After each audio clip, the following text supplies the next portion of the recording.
მოგესალმებით მეგობრებო, დიდი ხანია არ გამოჩენილ ვართ ჩვენს YouTube არხზე და დღეს მინდა შემოგთავაზოთ აი მორი მაგარი მანქანის განხილვა, როგორც იქნა. გამარჯობათ ბიჭებო, ჭაბას და ლევანიც. ადგილზე ყავს, თხოვე მოსულიყვნენ. დავიწყოთ განხილვა ჯერჯერობით, რომლიდან დავიწყოთ? აი, რადგან შენ დაიწყე, ლევან, დავიწყოთ შენი მანქანით.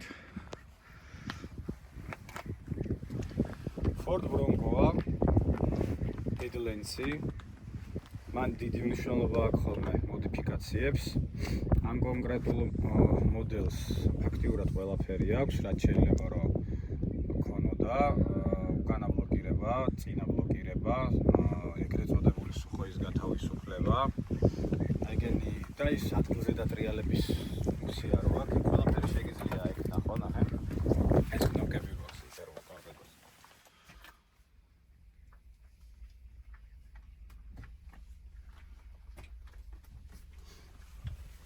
ხო, ყველა Badlands არა აქვს ხოლმე ეგ და კარგია რომ გამოვხდა და ეგეთი მოდელი ვიპოვე.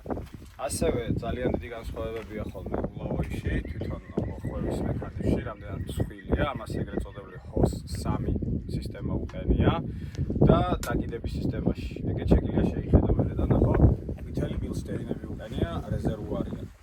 ეგ ამ თაობაში და ამ წყლოვანებაში არის მაქსიმუმი, რაც გამოდიოდა, ასე ვთქვათ, რაც შეიძლება რომ ყოფილიყო.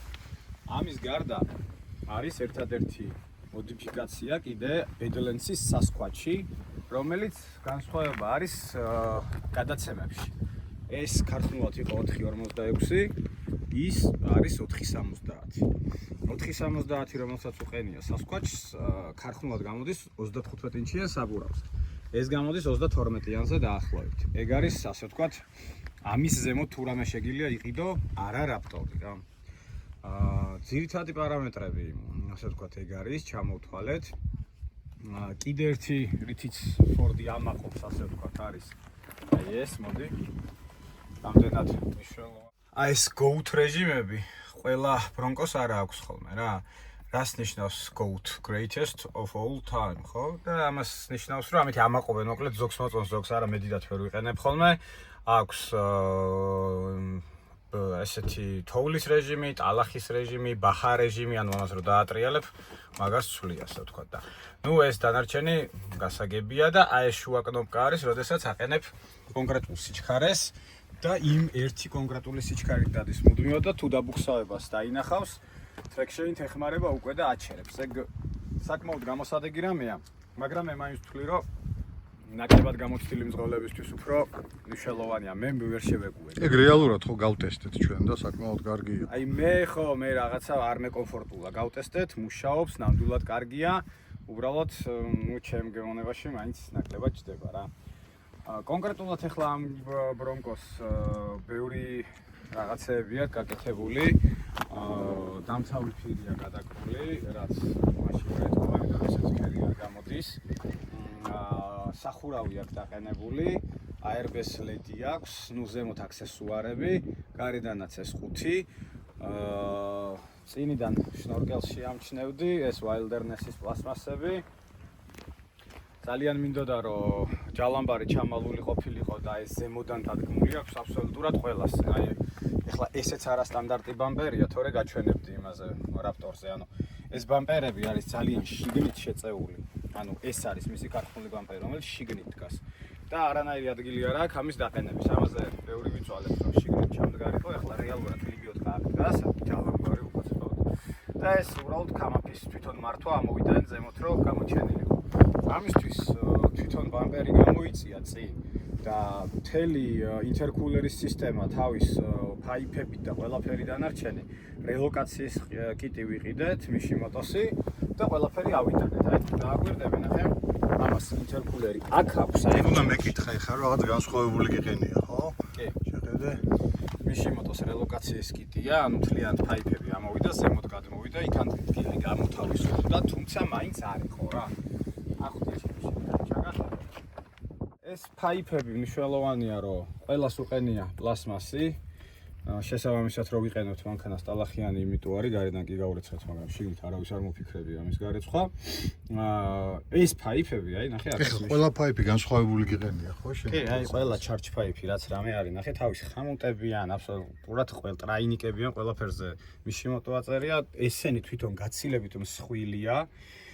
და ძალიან მნიშვნელოვანია უფრო როგორი რაღაცა იცი, ან ტურბინას თუცვლი მაშინ არის, კარგი. ან ამ ყველაფერს იყენებ იმისთვის, რომ უფრო სტაბილური იყო რაღაცა მომენტში, ის პლასმასმა არ გიღალატოს, არ გატეხო და სადმე არ დარჩები. და საკმაოდ ხშირი შემთხვევა არის ესეთი. ესეც blow-off-ია ხმისთვის და არა მარტო, ამას აქვს პლასმასის გეითი, ასე ვთქვათ, რომელიც ცლად საიმედო არ არის და ბარემ ისეთი ვიყიდე, რომელიც წნევასაც უფრო მაღალს უძლებს და შესაბამისად ხმაც ესეთია. განსხვავებულია. კი. მეტნაკლებად სასიამოვნო, ზედმეტად გადამეტებული არა. ნუ ეს დაერთებულია ჩვეულებრივად შნორკელი და მუშაობს სწორად.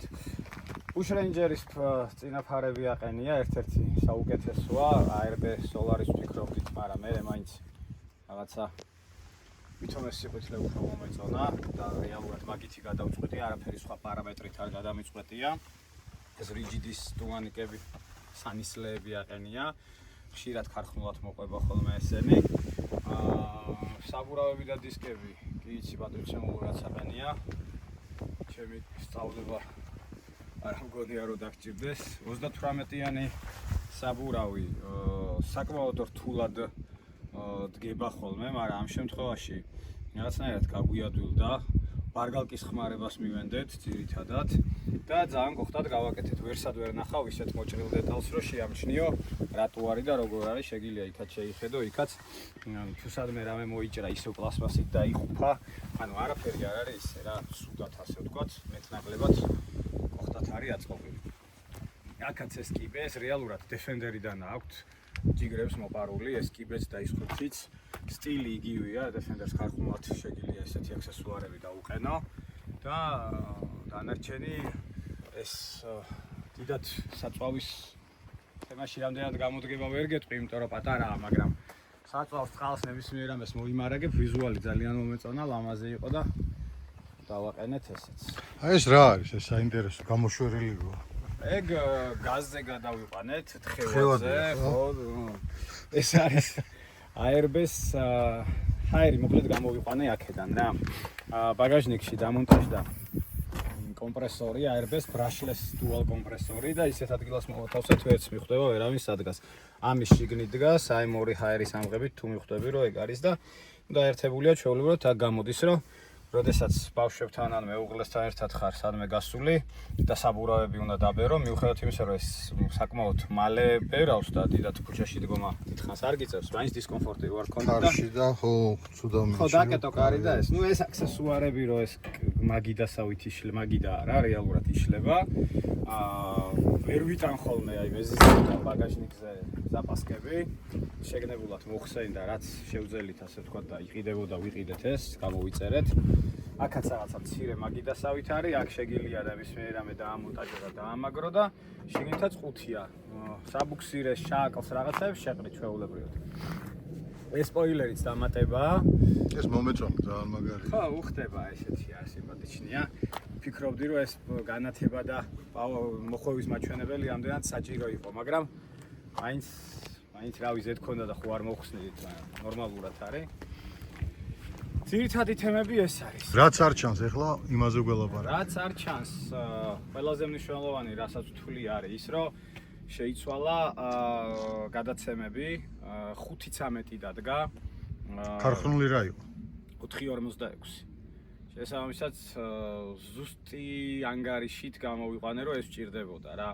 ეს 5:13-ზე ნისანებზე არის ძირითადად მითი რომ არავის არ მოწონს რაღაც ტეხვადია იქ არსებობს მაგის რეალური საფუძველიც რატომაც თვითონ კანაჩკის და პლანეტარკის კბილების განლაგება იქ კონკრეტულად ისე ემთხვევა რომ შეიძლება მართლაც თხელია და სუსტია და ამაზე რომ ვნახე ყველას ერთი რაოდენობა ქონდა ასე ვთქვათ გადაცემებს იღებდი ანუ თვითონ კანეჩკაზე კბილების რაოდენობა იგივე იყო პლანეტარკის რაოდენობის სულებით იღებდი ამიტომ რაც ჭირდებოდა ის ვიყიდე, აღარ დავიწყე რომ 5-13 ჯობია, რაღაცა 4-98 ჯობია, რაც ჭირდებოდა კონკრეტულად ის ვიყიდე და ჩავაყენე.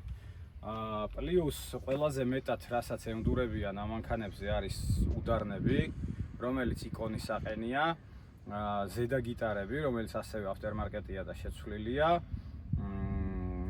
და რავი, უამრავი წვიმანი, ეხლა ეგეთ რაღაცებს არ ჩამოვთვლით, აზრი არა აქვს, იქ ტელეფონის აცხვანაირი სამაგრი, იქ ჭიქის ჩასადები, ესენი ზოგადად ამერიკული მანქანები, იმიტომ უყვართ ადამიანებს, მათ შორის მეც რა, ნებისმიერი ესეთი რაღაცეები, განათება იმის, აი ნებისმიერი რამე რაც გინდა, ყუთი იქნება, რამე ჩასადები იქნება თუ რაღაცა იქნება, აქსესუარი, ნებისმიერი რამე პირდაპირ შეგიძლია იყიდო და გამოიწერო, უკვე ნაფიქრი აქვს, უკვე მოფიქრებული აქვს და გადაღეჭილი აქვს რა. აქედან გამომდინარე შენ არ გიწევს არაფერზე წვალება. ესენიც კი დიჩლაითებისთვის მზად არის. აი ready accessory ready-ა ნახე, აი და შეგიძლია პირდაპირ დააყენო. და აი ესეც რო ნახო, აი max load-ი აწერი აქედან ტროსი რო გაჭიმო და გავჭიმოთ აუცილებლად ტოტებისთვის. ანუ ეს ყველაფერი ქარხნულად გათვალისწინებული აქვს რა.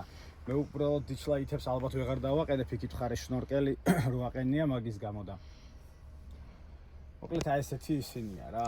ლევან, ყველაზე მნიშვნელოვანი რაც არის, აბა გითხარით, იქ რაც არ ჩანს კიდევ რა გაქვს? გაძლიერებული ძრავზე. მაინდა-მაინც უნდა მათქვე. არაფერი მარტივი აპლიკაციით JB4 არის ესეთი ცნობილი კომპანია, რომელსაც საკმაოდ წარმატებულად ვიყენებ ხოლმე. ბევრ ექსპერიმენტებს აღარ ვატარებ. პირდაპირ ვყიდულობ, ჯდება როგორც წესი რამდენიმე რაღაცაზე, წნევის დაჩიგზე ჯდება, გეიტსზე ჯდება, სხვა მანქანას სხვა რა, ну ობედაში აერთებ იმისთვის რომ ინფორმაციები აიღოს. არც ჩანს ახლა ისე მაქვს გაკეთებული რომ მაგას ვერ ნახავ რა, პროსტა ტრაინიკებია ჩათვალე და ჩვეულებრივად აერთებ და გაქვს სხვადასხვა მაპები. უხეშად რო ავხსნა, ატყუებს სენსორს, ეუბნება რომ გაქვს სტანდარტული წნევა, პირობითად არ ვიცი ახლა მანქანაზე რამდენია გაწერილია, ვთქვათ 1 ბარი პირობითად ტურბინის. ეს ეუბნება რომ ჯერ არ არის 1 ბარი, არის 0.8 და ეს კიდე უბერავს ასე ვთქვათ ტურბინა უფრო მეც, შესაბამისად იძლევა ბევრად მეც ცხენის ძალებს. რახან ეგ ყველაფერი ვიცოდი რომ როგორ მუშაობდა ეს და JB4-ის დაყენებას ვაპირებდი.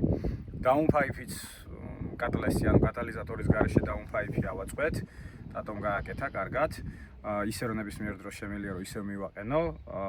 ასევე ეს მიშიმოტოს რაც გითხარი, ყველა ფაიფი და ინტერკულერი და ყველაფერი ასე ვთქვათ მოვამზადე.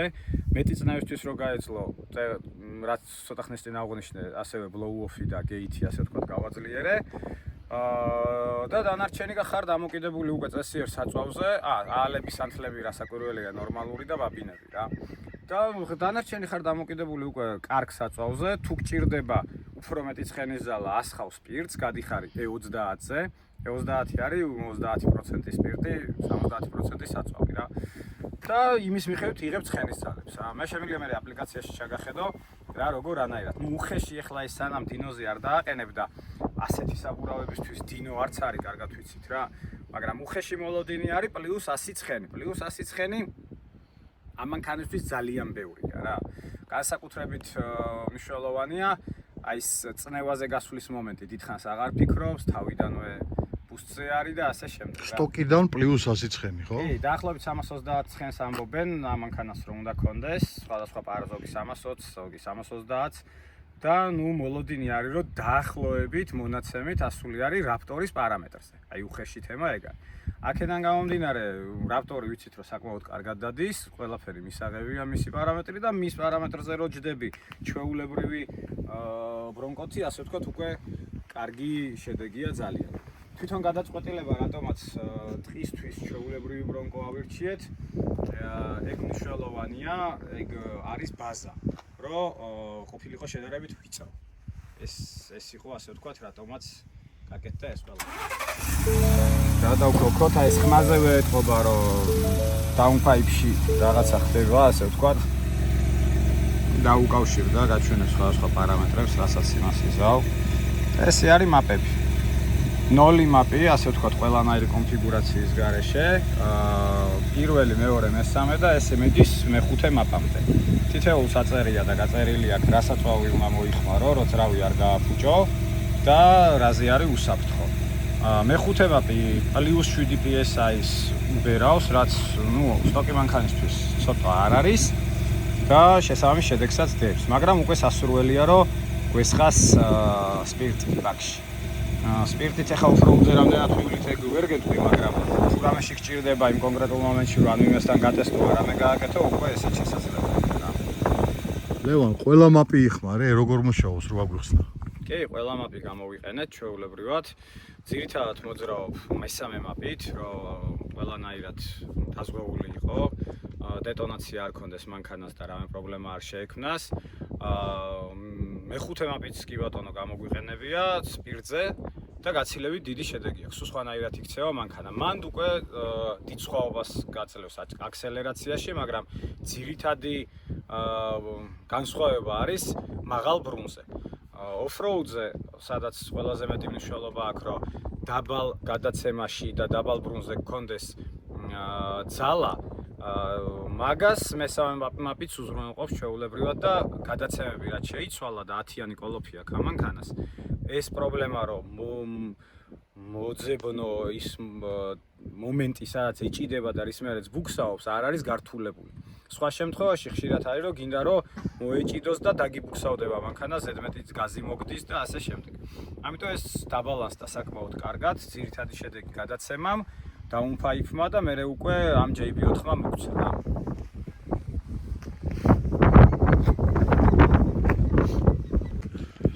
ნახოთ აბა შინდა ინტერიერის დავათვალიერებთ.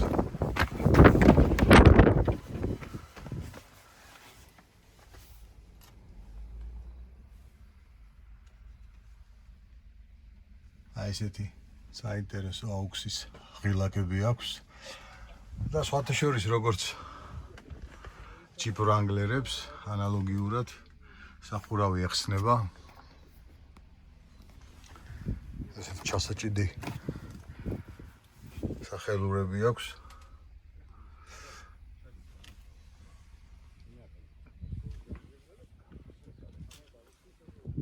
ლევან, მე მგონი დეტალურად ამოწურეთ, ხო, ყველაფერი, თუ რამე დაგვრჩა? მასე ახლა ძალიან ბევრია სასაუბრო, ალბათ შეიძლება ნაკლებად საინტერესოც იყოს ბევრისთვის, ძალიან დეტალებში რო წავიდეთ.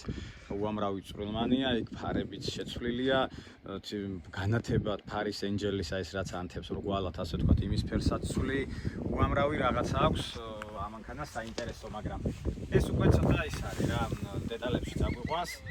ვფიქრობ, რომ მონახაზისთვის ეს არის და თუ ვინმე ზოგადად ბრონკოთი ასე ვთქვათ დაინტერესებულია და იმიტომ უყურებს ამ შენ ვიდეოს და ხედავს, ალბათ ჩემი რჩევა იქნება, რომ გაითვალისწინოს ძირითადი რაღაცები, რაც ჩამოვთვალეთ. პირველი, რომ ქარხნულად ვექონდეს ბლოკები, რაც გაჩვენე წეღან, წინა უკანა ბლოკი და სუხოის გათავისუფლება, ის ადგილზე დატრიალების თემა არც ჩამირთავს და არც მაინტერესებს, ეგ ნაკლებად მნიშვნელოვანია. მნიშვნელოვანია შეხედოს, რომ ქონდეს ყვითელი რეზერვუარიანი ამორტიზატორები იმის გამო, რომ მაგ მოდელს უკვე ბევრი რამე განსხვავებული აქვს, თუნდაც აი ჰოს 3-ის რულავოი აქვს. Raptors უკვე ჰოს 4 აქვს და კიდევ უფრო ძლიერია, პადვესკაც და ყველაფერი, მაგრამ ამისი ტოპი ეს არის ამ ეტაპზე 2024-დან მე მგონი ფოქსები აქვს უკვე კომპლექტაციაში და მანამდე არ ქონდა.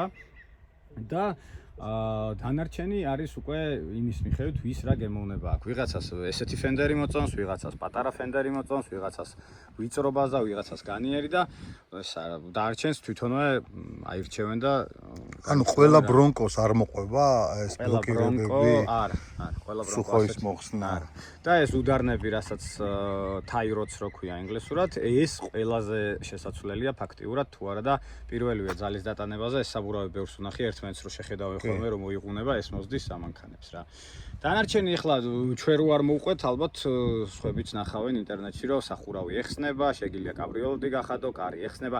პირდაპირ კონკურენტი გამოუშვეს რანგლერის და ჩემი აზრით კარგათაც გამოვიდათ იქიდან გამომდინარე რომ ვისაც ცოტა მეტი კომფორტი უნდა, ცოტა ნაკლები ხმაური უნდა, ცოტა ქალაქშიც უწევს სიარული, ეს გაცილებით რაფინირებული ვერსია, ასე ვთქვათ რა და იმ მანქანას თავისი პლუსები აქვს, წინა ჩულოქი აქვს, ამას წინ დაკიდების სისტემა გიტარებზე აქვს, თუმცა ამიტომაც იმასაც თავისი მოყვარულები ყავს და ამასაც რა. ჩვენი მიზანი არის, ასე ვთქვათ, ავხსნათ და ვაჩვენოთ ხალხს ეს რითი განსხვავდება სხვაებისგან. მადლობა. ჭაბა, შენი ჯერიც მოვიდა. ხო, ლეონი მიდედი საუბრა. რომ მაგდენი ინფორმაცია გაგებული არ მქონდა ამ მანქანებზე და ძალიან კარგად ერკვევა. აბა დავიწყოთ. რომელ წლიანია? ჩემ მანქანას 2023 წლიანია Ford Bronco Raptor-ი.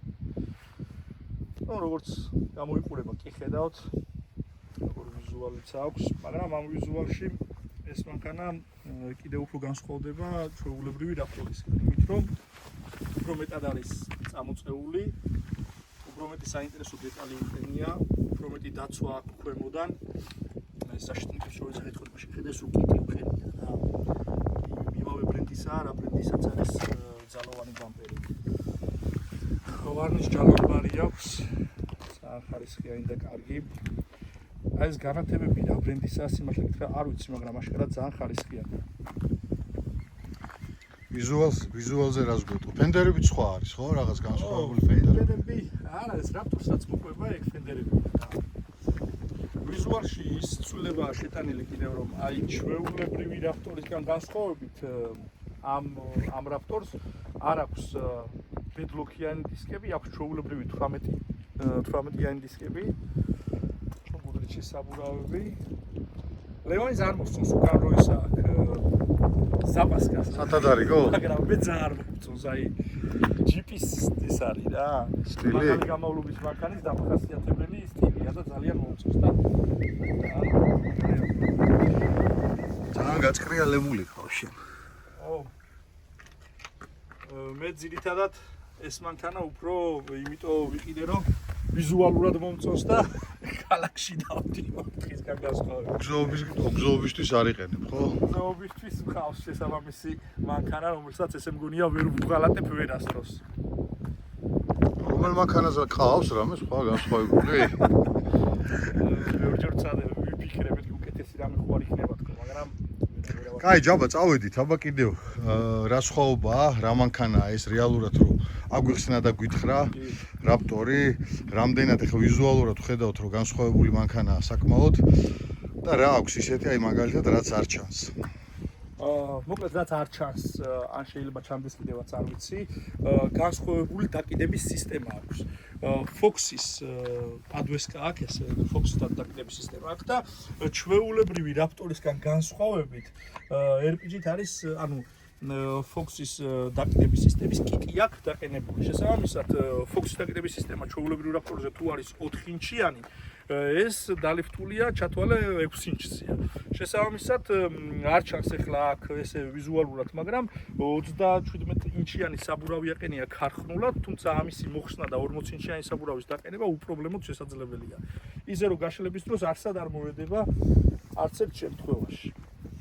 რაც არ ჩანს კიდევ არის ის რომ აქვს ძალიან ძლიერი ყუმბარები, აქვს ძლიერი ნახევარღერძები, ეს პოლოსებს რო ეძახით ხოლმე. გადაცემებსაც შეეხება. გიტარებიც ნახე რა მხელებია, ხო, განსხვავებულია ძალიან. მან კიდე ყველაზე მნიშვნელოვანი არის გადაცემები. გადაცემები აქვს 470 ამას ქართულში აქვს, მაგრამ არ ვიცი ეს როგორ არის მომზადებული, რომ ნახეთ 513 გადაცემაზეა ეს. ანუ კიდე გაკეთებულია. არ ჩანს და 513 გადაცემაზეა. ეგ არ ჩანს. არ ჩანს ასევე ძრავშია ჩარევა გაკეთებული, ჩაწერილია შესაბამისი პროგრამა და თუ ქარხნული 418 ცხენით გამოდის, ამას აქვს 510 ცხენის ძალა თუ არ ვცდები. ანუ შენი რეალურად არის 3-დან 0 ტურბინიანი, 2 ტურბინიანი, 3-დან 2 ტურბინიანი. და ლევანისი არის 2-7 2 ტურბინიანი. კი, მაგრამ მე ამაზე თითი არ მაქვს დადებული და აი ესევე როგორც იყო, ქარხანა დამზადებელმა რაც გააკეთა, შემდეგ როგორც იმაშვებიან, ანავალოდკებენ, აი ჰენესია მაგალითად, ხო? ახლა ეს ჰენესი არ არის, მაგრამ რაღაცა ჰენესამდე ამბავია, იმიტომ რომ იმდენ რამეზია შენახები და ისე კარგად ასწორდა. ეს იქვე ხო ადგილზე? ხო. რომ განსხვავდება სტანდარტული Ford Bronco Raptor-ისგან და აი ამ განსხვავებებზე ვსაუბრობ ახლა ზუსტად. ნუ დანარჩენი ახლა ძრავის დაკიდების სისტემის და ვიზუალის გარდა ისეთი რაზეც ყურადღება შემიძლია გამომახვილო და საინტერესო იყოს. რა ვიცი, აბა რა ნახოთ. ინტერიერში შევიხედოთ მაშინ, აბა აქედან დავიწყოთ რა ხდება.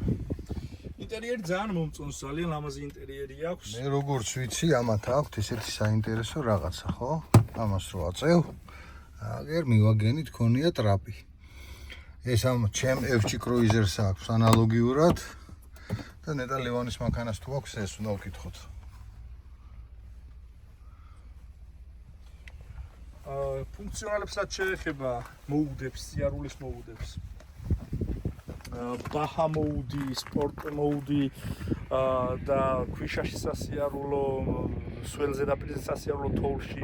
მოკლედ ეს რაღაცები მე გავტესტე და ძალიან მაგრად მუშაობს რა. ყველაზე მაგრად მუშაობს ბაჰა მოუდის სტილი, იმიტომ რომ საბურავები დაშვებული მქონდა ტაბაწყურიდან რომ მოვდიოდით. ეხლა იქ ამ გუდრიჩის საბურავებით ვერ ვისიამოვნე, რომ კარგად მევლოდა. სამაგიეროდ იქიდან რომ წამოვედი და ბაჰა მოუდზე გადავურდე 08 ბარზე დაშვებული საბურავებით, აი მართლა ისე ვიფრინე, როგორც იმ რეკლამებშია. და ძალიან სასიამოვნო სამართავი. ძალიან სერიოზული დაკიდების სისტემა აქვს შენსაც ახლა რასაც უყურებ და ეს სუხოის გაშლის და ეგეთი რაღაცეების თემებიც შეგნიდან რეგულირდება ეგრეთ საერთოდ. კიდევ ძალიან საინტერესო ესეთი მოუდები აქვს, რომ შეგიძლია მაყუჩის ხმა შენი სურვილის სამ პოზიციაზე დააყენო, აქვს ნორმალი სპორტი და ოფროუდ რეჟიმისთვის, ასევე საჭის დახისტება, დარბილება და ნორმალურ რეჟიმში მუშაობის მოუდი და ასევე შეგიძლია გამშვების ხმა იმასქნა დააყენო შენ გებოზე რა და ისეთი სახასიათო მანქანაა, რომ ნებისმიერ რა ხასიათიც არ უნდა იყოს მოგერგება რა. გინდა ოფროუდზე იფრენ, გინდა ნელაიული, გინდა რა ვიცი. ლევან, შენს მანქანაზე ხა მე და ჯაბა ვნახეთ, ჯაბას მანქანაში აქვს თან ესეთი ამოსახულები წყლის გასაშვები. ეგ როგორ არის იცი? მაგას უხსნედი წაღან მაინტერესებს ძალიან რა მოდი ნახოთ ალბათ. ძალიან ბევრი მოდიფიკაცია არსებობს.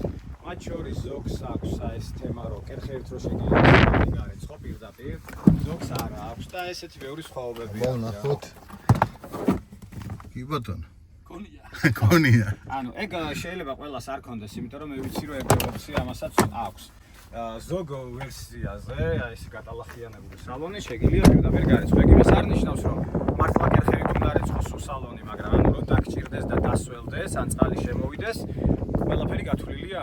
რაც არ ჩანს რომ უნდა ვთქვა, მაგის თემა ხო გამოგჭა და ეხლა ვიტყვი. ამ მანქანის რამა, ანუ Ford Bronco Raptor-ის რამა გაცილებით უფრო სქელია, ვიდრე ჩვეულებრივი Bronco-ი. ნუ რამდენადაც მე ვიცი რა. როგორც წავიდე 3 მმ-ით უფრო სქელი უნდა იყოს და ეგრეა წესი. ხო. უფრო განიერია. გაბარიტებში? ხო, უფრო განიერი და ლევანს გაუზომავს ესე იგი. რამდენი ტალიდან ვიცი, ანუ 25 სანტიმეტრით განიერი უნდა იყოს ამისი კალია, ბაზა, ვიდრე ჩვეულებრივის. ნუ მდგომარეობაში. ეგ 25 სანტიმეტრი ძალიან ბევრს აძლევს იმ შემთხვევაში, როცა სწორად იყენებენ ხოლმე რაპტორებს. ანუ ბაჰა სტილში ამერიკაში ხო ან კრაულინგია, ან უდაბნოში დადიან რა და ამ ბაჰა სტილში სიარულისთვის ეს სიგანე ძალიან ბევრს აძლევს რა. კი, ბევრად გრადია. აქედან გამომდინარეა მე რომ ეს ქვედა გიტარებიც როგორც წესი უფრო ძლიერია ხოლმე, ამორტიზატორებიც სხვანაირი აქვს და ეს რული რაც თქვი, თვითონ რულის ღერძი და ელექტროულოვი აქვს ამას რა. მაგის სისტემაც ერთით დააპგრეიდებულია კიდე და ქარხნულად თვითონ ეს თაიროციც უფრო ეს უდარნები უფრო ის მოყვება ძლიერი. თუმცა ამაზეც მაინც ყველა ცნობს რა. ანუ ქარხნულად უფრო მომზადებული ამისთვის გადაცემაც ამას ყველას 470 და ამებს მარტო სასკვაჩს აქვს 470. მოდიფიცირებულია, გადაცემა 5-13 უყენია. ხო, არ ვიცი შესაც რა უყენია. ხო, აი არა, ანუ ახლა ეგ არ ჩანს და მოდიფიცირება შეიძლება მოკა. რო მოხსნა ეს ისა რა ქვია, დაფადა. არა, დაითვალო ეგრეა. დაატრიალო და დათვლი. საბურავის ზომით კი? არა, კარდანის უნდა დაატრიალო და იმითი დათვლი რა.